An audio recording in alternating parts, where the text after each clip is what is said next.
يا أيها الإنسان ما غرك بربك الكريم الذي خلقك فسواك فعدلك في أي صورة ما شاء ركبك.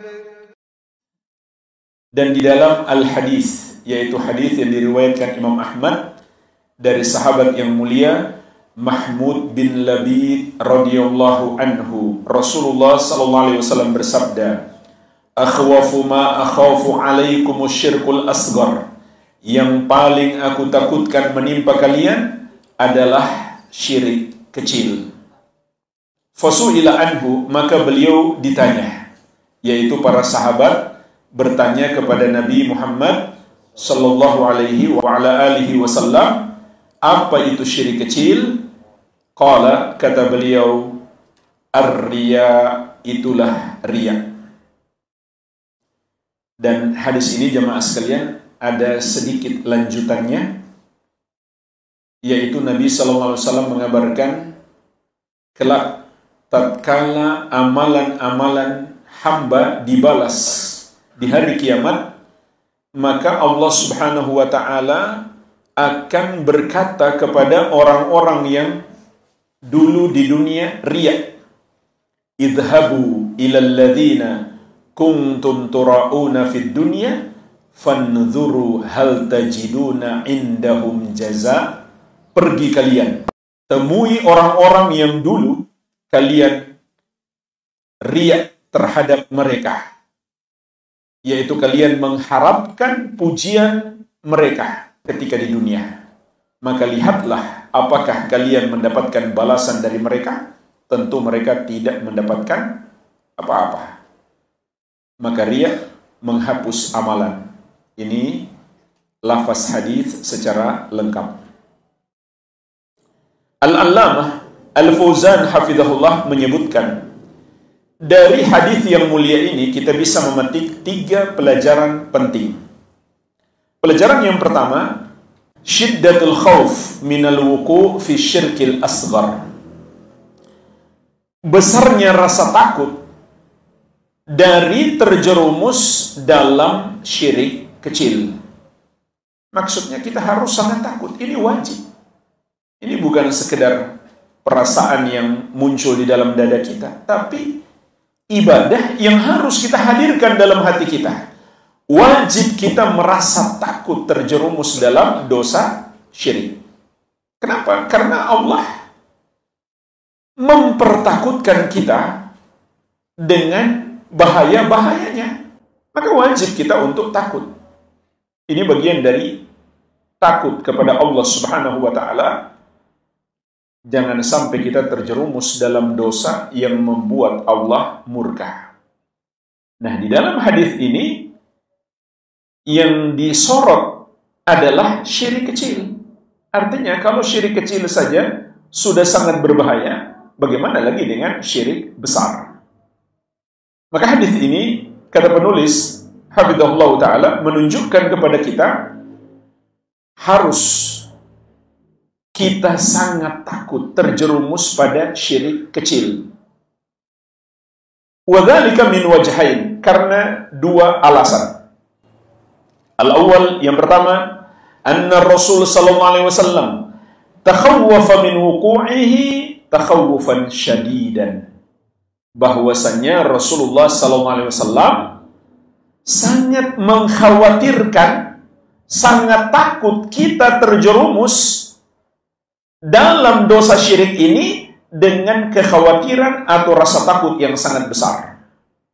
Sampai kata Nabi sallallahu alaihi wasallam, "Akhwafu ma akhafu alaikum asyirkul asghar." Di antara yang paling aku takutkan menimpa kalian adalah syirik kecil.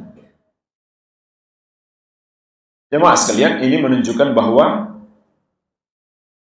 Rasulullah sallallahu alaihi wasallam sangat takut umat beliau terjerumus dalam syirik kecil, terlebih lagi syirik besar.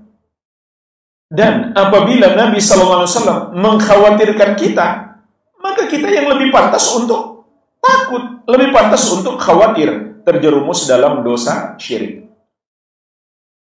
Ada sebagian orang mengatakan, nggak usah takut terjerumus syirik, kan kita sudah muslim.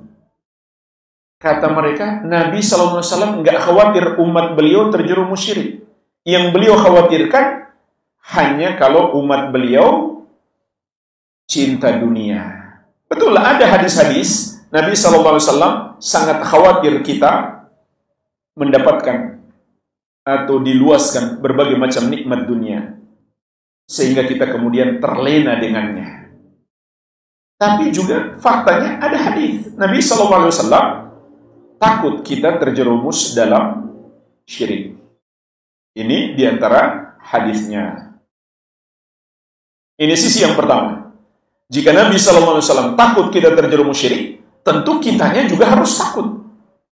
Al-Thani, sisi yang kedua, annahu sallallahu alaihi wasallam takhawwafa min wuqu'ihi fi salihina al-kamilin faman dunahum min babi aula, bahwasanya Nabi SAW pertama sekali dalam hadis ini mengkhawatirkan para orang-orang soleh yang sempurna imannya, yaitu para sahabat. Jangan sampai mereka terjerumus syirik. Ini orang-orang yang pertama sekali dikhawatirkan oleh Nabi Muhammad SAW, karena al-mukhatabun, orang-orang yang diajak bicara dalam hadis ini tentu para sahabat. Beliau masih khawatir mereka terjerumus syirik, padahal mereka adalah orang-orang soleh yang sempurna imannya.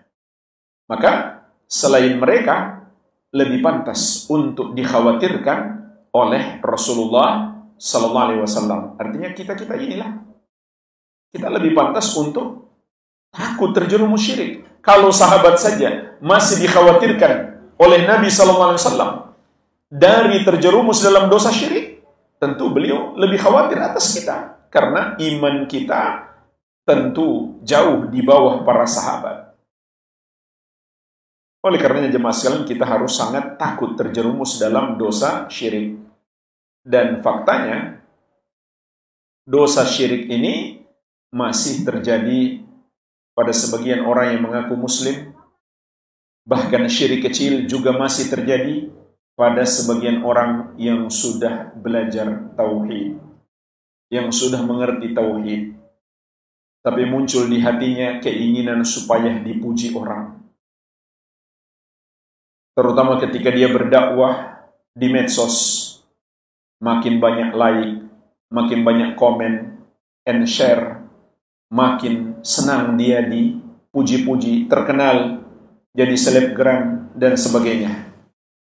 Maka ini bisa jadi terjerumus dalam bentuk-bentuk riya di zaman modern. Dalam bentuk like, share, and comment.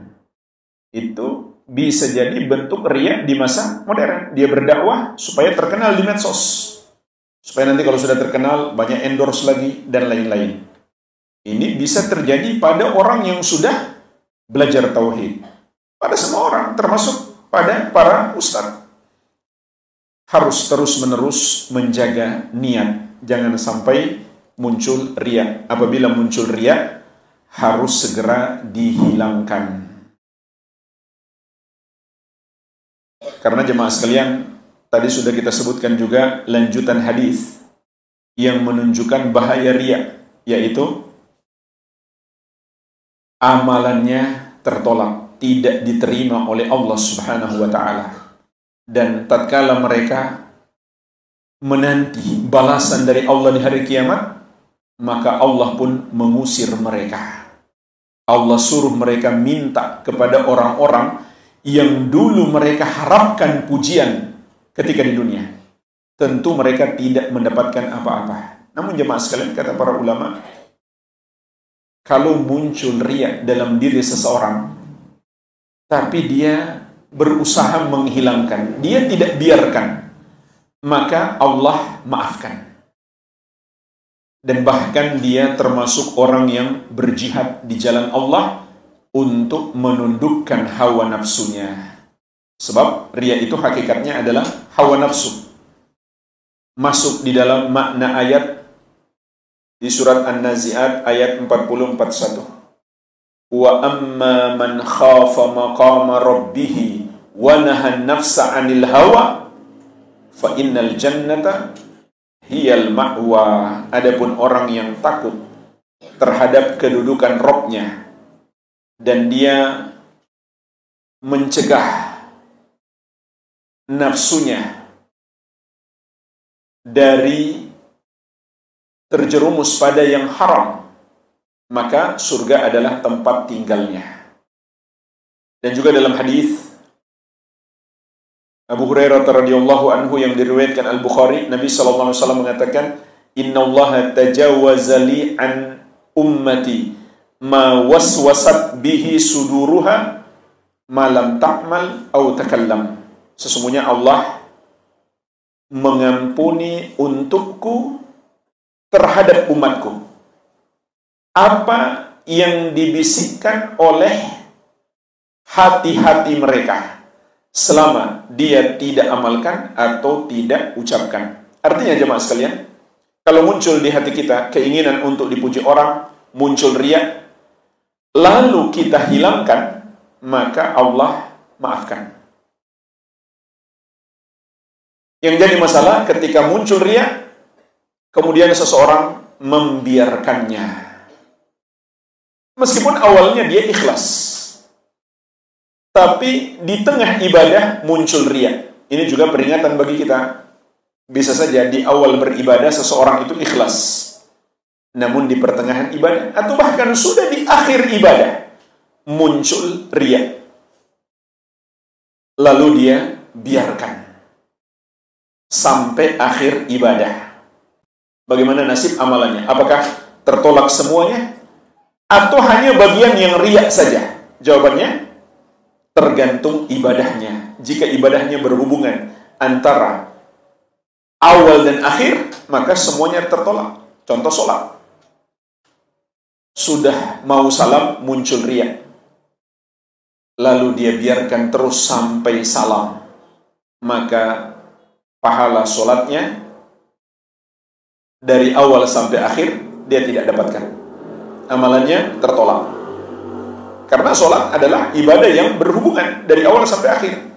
Makanya kalau ada orang buang angin sebelum salam, dia harus mengulang sholatnya dari awal. Nggak bisa dia tinggal lanjutkan salam saja, nggak bisa. Karena seluruhnya batal. Jenis amalan yang kedua adalah yang tidak berhubungan bagian awal dan akhirnya. Lalu muncul riya di pertengahan atau di akhir.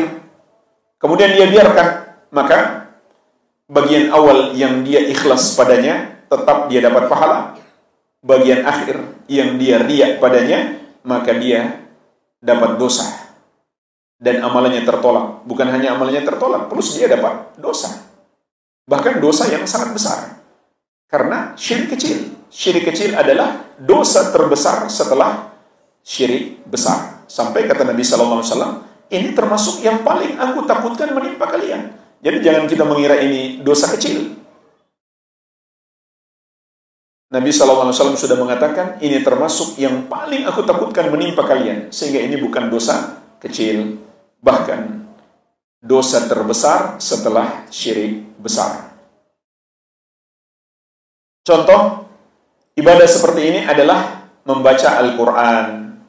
Dia baca 50 ayat pertama ikhlas. Masuk ayat 51 dan seterusnya sudah riya. Terus sampai selesai ibadah. Maka bagian awal 1 sampai ayat ke-50 dia dapat pahalanya. Bagian yang berikutnya dia tidak dapat pahalanya. Karena membaca Al-Quran tidak terhubung antara bagian awal dan bagian akhirnya. Beda dengan sholat. Intinya jemaah sekalian, kita hendaklah terus menjaga niat kita sebelum mulai ibadah dan sepanjang ibadah. Setelah ibadah pun masih harus dijaga, tapi bukan lagi dari riya, namun dari ujub dan sombong. Ujub juga syirik. Ujub juga termasuk syirik dalam niat. Cuma bedanya, kata para ulama, orang yang riya berarti dia mempersekutukan Allah dengan manusia. Karena dia harapkan pujian manusia. Dia tidak semata mengharap balasan dari Allah. Sedangkan orang yang ujub, dia mempersekutukan Allah dengan dirinya sendiri. Dia merasa tinggi, merasa mulia. Maka berarti dia mempersekutukan Allah dengan dirinya. Seakan-akan dia jadikan dirinya tandingan bagi Allah. Tentu dia tidak merasa sebagai tandingan bagi Allah, sehingga syirik di sini adalah syirik kecil. Jadi, riya itu adalah orang yang beribadah kepada Allah Subhanahu wa taala dengan niat utamanya untuk mendapatkan balasan dari Allah. Tapi tercampur sedikit niat untuk dipuji orang. Makanya disebut syirik kecil. Namun jemaah sekalian, kalau niat untuk dipuji orang ini lebih besar, atau bahkan itu niat satu-satunya, ini bukan lagi syirik kecil, melainkan sudah menjadi syirik besar. Jadi ini perlu dipahami dengan baik. Hadis ini menyebutkan riya itu syirik kecil karena niat utamanya untuk mendapatkan balasan dari Allah, yaitu balasan surga dan dijauhkan dari api neraka. Lalu terselip sedikit niat untuk dipuji orang. Diistilahkan oleh Imam Ibnu Qayyim rahimahullah dengan yasirur riya, riya yang ringan. Tapi kalau keinginan untuk dipuji orang lebih besar atau bahkan itu satu-satunya, maka menjadi syirik besar. Meskipun kata para ulama, itu hampir-hampir tidak terjadi kecuali pada orang munafik. Sebagaimana Allah sebutkan di surat An-Nisa, wa idza qamu ila sholati qamu kusala yura'una an-nasa wa la yadhkuruna Allaha illa qalila. Dan apabila mereka berdiri untuk sholat, mereka berdiri malas-malasan. Mereka hanya ingin riya kepada manusia. Sama sekali nggak ada niat untuk mendapatkan balasan dari Allah. Murni riya. Dan mereka tidak ingat Allah kecuali sedikit. Yaitu tidak khusyuk dalam sholat mereka. Ini 3 sifat sholat orang munafik. Pertama, mereka malas-malasan, nggak serius. Bahkan mereka suka menunda-nunda waktu sholat tanpa ada udzur, sebagaimana juga disebutkan dalam hadis, kata Nabi sallallahu alaihi wasallam, yajlisu yarkubu syams hatta idza kanat baina qarnay syaitan qama fanaqara arba'an la yadhkurullaha fiha illa qalila. Dia hanya duduk santai sambil memperhatikan matahari sampai apabila matahari sudah berada di 2 tanduk setan hampir tenggelam, dia pun bangkit untuk sholat. Lalu dia mematuk sebanyak 4 kali. Artinya sholatnya sangat cepat. Seperti ayam mematuk makanan. Dia tidak mengingat Allah padanya kecuali sedikit. Yang kedua, sifat sholat orang munafik itu riya. Makanya Nabi SAW juga mengatakan, Athqalu sholawati alal munafiqin sholatul isya wa sholatul fajri. Walau ya'lamuna ma fihima la'atauhuma walau habwan. Sholat yang paling berat bagi orang-orang munafik adalah sholat isya dan sholat subuh berjamaah. Andai mereka tahu keutamaan berjamaah pada 2 sholat ini, niscaya mereka akan datang ke masjid walau dengan cara merangkak. Karena di masa Nabi SAW, sholat isya dan sholat subuh itu sangat gelap. Sebab masjid beliau nggak ada listrik, nggak ada lampu. Jalan-jalan juga seperti itu, gelap, nggak ada listrik. Sehingga harapan mereka untuk dipuji orang nggak ada. Karena nggak kelihatan orangnya. Kemudian Yang ketiga, mereka tidak khusyuk di dalam sholat. Tidak pula berusaha untuk khusyuk. Jadi, syirik kecil di sini bisa menjadi syirik besar, maka berhati-hatilah. Kita masuk pelajaran yang kedua. Syiddatu syafaqatihi sallallahu alaihi wasallam ala ummatihi. Besarnya kasih sayang Nabi sallallahu alaihi wasallam atas umat beliau. Wa hirsihi ala hidayatihim wa nushihi lahum. Dan semangat beliau agar mereka mendapatkan hidayah dan usaha keras beliau untuk menasihati mereka. Inilah jemaah sekalian, sifat Nabi SAW yang sepatutnya kita teladani. Sebagaimana juga Allah sebutkan di dalam Al-Quran, di surat At-Taubah, tentang sifat beliau. Laqad ja'akum rasulun min anfusikum, azizun alaihi ma anittum, harisun alaikum bil mu'minina, raufur rahim. Sungguh telah datang kepadamu seorang rasul yang berasal dari dirimu sendiri, yaitu dari jenis manusia. Sangat berat dia rasakan penderitaanmu, sangat menginginkan hidayah, keimanan, kebaikan bagimu. Terhadap orang-orang yang beriman, dia pengasih lagi penyayang. Dan bukti besarnya kasih sayang Nabi SAW kepada kita apa? Beliau tunjukkan kepada kita jalan kebenaran. Beliau ingatkan kepada kita perbuatan-perbuatan yang mungkar yang bisa menjerumuskan kita ke neraka. Di antaranya dalam hadis ini. Sehingga kata penulis, hadis ini menunjukkan besarnya kasih sayang Nabi SAW kepada kita. Buktinya apa? Beliau mengingatkan kita dalam hadis ini untuk menjauhi dosa syirik.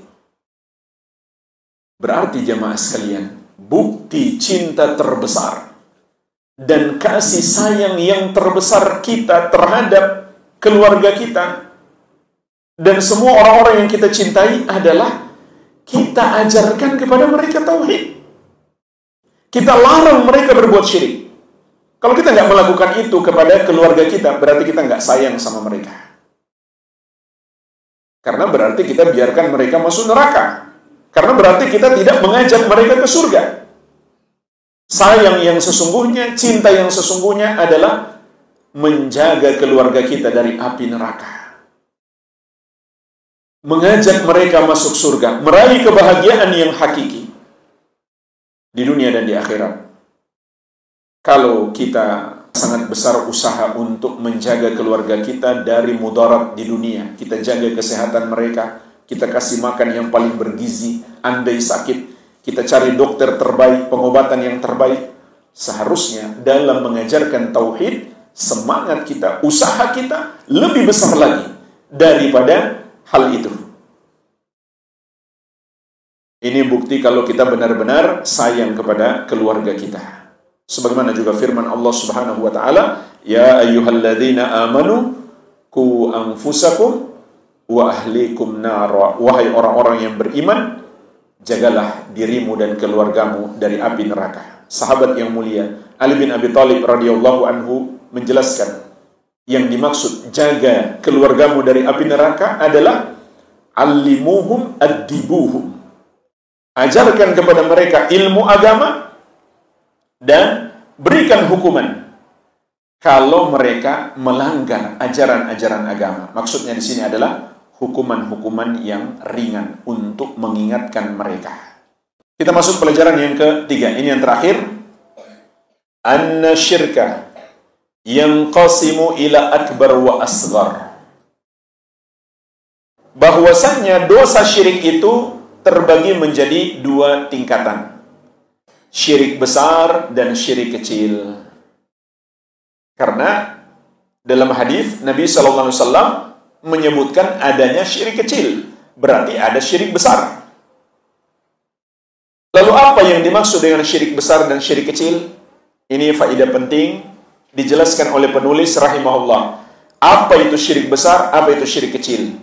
Fal akbar huwa an yusawwiya ghairallahi billahi fima huwa min khasaisillahi. Syirik besar itu adalah seseorang menyamakan selain Allah, yaitu makhluk, dengan Allah dalam kekhususan milik Allah. Ini penting ya, pahami definisi syirik. Kenapa? Dengan memahami definisi syirik, memudahkan kita mengenal syirik. Banyak orang bingung, ini syirik atau bukan ya? Karena dia nggak ngerti definisi syirik. Kalau dia tahu definisi syirik, maka ini akan memudahkan. Jadi kata beliau, syirik itu menyamakan selain Allah dengan Allah. Dan selain Allah, semuanya adalah makhluk. Dalam hal apa disamakan? Dalam kekhususan milik Allah Subhanahu wa ta'ala. Apa dalilnya definisi syirik ini? Di antaranya surat Asy-Syu'ara ayat 97-98 tentang ucapan orang-orang musyrik kepada sesembahan mereka di akhirat kelak, di dalam neraka. Allah masukkan orang musyrik bersama dengan Tuhan yang mereka sembah atau yang mereka anggap Tuhan selain Allah. Allah masukkan sama-sama ke neraka. Kecuali tentu para wali dan orang-orang soleh, tentu Allah tidak masukkan ke neraka meskipun mereka disembah. Tapi seperti patung-patung atau iblis, para togut, begitu pula sampai matahari dan bulan, Allah masukkan ke dalam neraka sebagai hinaan kepada yang menyembah mereka. Maka orang-orang musyrik akan berkata kepada makhluk yang mereka sembah, Tallahi in kunna lafi dolalim mubin. Demi Allah, sungguh kami dulu di dunia benar-benar berada dalam kesesatan yang nyata. Padahal ketika di dunia, jangankan disebut kafir, baru disebut sesat, marah mereka. Apalagi kalau disebut kafir. Mereka marah, mereka nggak terima disesatkan, dikafirkan, disyirikan. Dan itu nggak mengherankan jemaah sekalian. Yang mengherankan, yang mengaku muslim, dia juga ikutan marah, nggak setuju. Bahkan dia mengatakan itu intoleran. Padahal yang mengkafirkan mereka adalah Al-Quran dan Sunnah, Allah dan Rasulnya. Dalam banyak ayat dan hadis, dan disepakati oleh seluruh ulama Islam atas kafirnya non-muslim. Tapi kok ada orang yang mengaku muslim mengatakan itu ajaran intoleran, radikal, atau tidak nasionalis, atau bahkan teroris, wahabi, dan lain-lain. Maka lihatlah ayat ini. Kelak orang-orang musyrik itu sendiri mengakui dulu mereka sesat. Mereka berkata, demi Allah, sesungguhnya kami benar-benar berada dalam kesesatan yang nyata. Apa kesesatan yang mereka maksud? Idnu sawwikum bi rabbil alamin. Karena kami menyamakan kalian dengan Allah Rabbul Alamin, yaitu mereka menyembah selain Allah. Berarti mereka menyamakan makhluk-makhluk itu dengan Allah Subhanahu wa ta'ala. Kenapa disebut menyamakan? Karena ibadah milik khusus Allah. Tatkala diberikan kepada makhluk, berarti mereka menyamakan Allah dengan makhluk. Namun lengkapnya, milik khusus Allah itu ada 3. Yang pertama adalah rububiyah. Oleh karena itu syirik terbagi 3. Pertama, syirik dalam rububiyah. Contoh, orang yang meyakini ada pencipta selain Allah, ada penguasa alam ini selain Allah, ada yang mengatur alam ini selain Allah, ada yang maha mampu memberikan manfaat atau menimpakan mudarat selain Allah, ada yang maha mampu mengabulkan doa selain Allah, dan seterusnya. Ini syirik dalam rububiyah. Yang kedua, syirik dalam uluhiyah, dalam ibadah. Dan secara garis besarnya bentuknya ada 2. Yang pertama, pembenaran terhadap yang disembah selain Allah. Misalkan dia mengatakan tidak salah mereka menyembah selain Allah, enggak boleh menyalah-nyalahkan mereka, maka dia adalah orang musyrik karena dia tidak mentauhidkan Allah dengan hatinya. Yang kedua, seseorang yang mempersembahkan salah satu bentuk ibadah kepada selain Allah. Apakah sholatnya, hajinya, atau doanya, sembelihannya, tawakalnya, maka ibadah itu bentuknya banyak, satu saja dipersembahkan kepada selain Allah, maka ini termasuk dosa syirik besar. Karena ibadah milik khusus Allah. Oleh karenanya kalimat la ilaha illallah bermakna la ma'budah haqqun illallah. Tidak ada yang berhak disembah kecuali Allah. Yang ketiga, syirik dalam al-asma was sifat. Contoh syiriknya umat Nasrani menamakan Allah dengan nama yang hanya pantas diberikan kepada makhluk, yaitu Bapa, dan mensifatkan Allah dengan sifat makhluk, yaitu memiliki anak. Atau sebaliknya, makhluk yang disifatkan dengan sifat Allah, seperti meyakini ada orang yang tahu perkara gaib, padahal yang maha tahu perkara gaib hanya Allah subhanahu wa ta'ala. Inilah jemaah sekalian, secara garis besarnya kekhususan milik Allah itu ada 3. Maka siapa yang menyamakan makhluk dalam salah satu dari 3 hal ini, berarti dia telah terjerumus dalam syirik besar.